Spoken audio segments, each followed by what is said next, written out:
দর্শক, ভারত এবং যুক্তরাষ্ট্রের মধ্যে যে বৈঠক চলে ওই বৈঠকে বাংলাদেশ নিয়ে কী আলাপ আলোচনা চলছে। মার্কিন প্রেসিডেন্ট ডোনাল্ড ট্রাম্পের প্রশাসন পুনরায় ক্ষমতায় আসার পর ভারতের পররাষ্ট্রমন্ত্রী এস জয়শঙ্কর প্রথমবার মার্কিন পররাষ্ট্রমন্ত্রী মার্কো রুবিওর সাথে বৈঠক করেছেন। ওয়াশিংটনে বুধবার অনুষ্ঠিত এই দ্বিপাক্ষিক বৈঠকের পর এক সংবাদ সম্মেলনে জয়শঙ্কর জানান, বৈঠকে বাংলাদেশ প্রসঙ্গ সংক্ষেপে আলোচিত হয়েছে, তবে এ বিষয়ে তিনি বিস্তারিত কিছু বলেননি। জয়শঙ্করের এই সফর মূলত ট্রাম্পের শপথ অনুষ্ঠানের যোগদান এবং কোয়াডের বৈঠকে অংশগ্রহণের জন্য। কোয়াড হলো অস্ট্রেলিয়া, ভারত, জাপান এবং মার্কিন যুক্তরাষ্ট্রের একটি অনানুষ্ঠানিক গ্রুপ যা চীনকে প্রতিহত করার উদ্দেশ্য গঠিত। ট্রাম্পের প্রথম মেয়াদে এটি চালু হয় এবং বাইডেন প্রশাসন এটি নেতৃত্ব পর্যায়ে উন্নীত করে। বৈঠকে আঞ্চলিক ইস্যু, দ্বিপাক্ষিক সম্পর্ক এবং অর্থনৈতিক সহযোগিতা জোরদারের বিষয়ে আলোচনা হয়েছে। মার্কিন পররাষ্ট্র দপ্তর জানিয়েছে, উভয় দেশ তাদের অংশীদারিত্ব শক্তিশালী করতে প্রতিশ্রুতিবদ্ধ।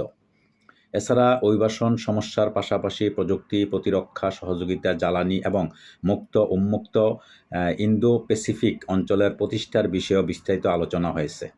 এই বৈঠকে মার্কিন ভারত সম্পর্ক আরও জোরদার করার ইঙ্গিত দেয় এবং উভয় দেশের পারস্পরিক সহযোগিতা আরও বাড়াবে বলে আশা করা হচ্ছে।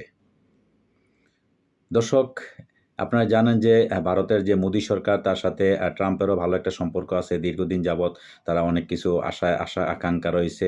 বিশেষ করে বাংলাদেশের যে ইস্যু, সেই ইস্যু নিয়েও তারা বিভিন্ন, আপনারা জানেন গণমাধ্যমে কয়েকদিন আগে একটা ভিডিও ভাইরাল হয়েছে। ওইখানে একটা মহিলা, ভারতের এক নাম না জানা একজন বলছিল, ভারতের এক নাগরিক বলছিল যে 20 তারিখে আপনারা দেখতে পাবেন, সে গ্যারান্টি দিয়েছে 100% যে 20 তারিখে ডক্টর মোহাম্মদ ইউনূস ক্ষমতা থাকবে না।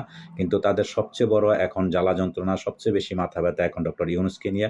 কারণ ইউনূসকে সরাইতে পারলে তারা বাংলাদেশের সাথে যেইভাবে ইচ্ছা সেইভাবেই তারা করতে পারবো, ব্যবহার করতে পারবে বাংলাদেশকে। কারণ অতীতেও আমরা দেখছি এই ধরনের ব্যবহার তারা করছে।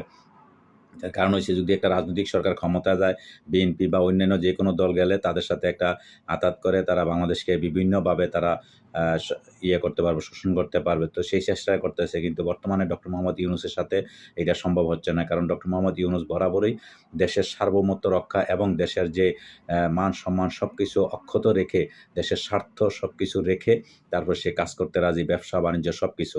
এখন এটা দুনিয়ার নিয়ম। আপনি যখন আপনার নিজের স্বার্থটা বুঝতে যাবেন, তখনই আপনি কারোর সাথে ভালো থাকতে পারবেন না। ঠিক ডক্টর ইউনূসের একই অবস্থা, যার জন্য ভারত এখন ডক্টর ইউনূস ভারতের একটা হুমকি বা শত্রু হয়ে দাঁড়িয়েছে। তো দর্শক, ডক্টর ইউনূস হচ্ছে আমাদের জন্য একটা আইডল। ডক্টর ইউনূস আমাদের নেতা, আমাদের দেশের একজন লিডার। আশা করি সে সামনে এগিয়ে যাবে, দেশের জন্য আরও অনেক কিছু তিনি নিয়ে আসবেন।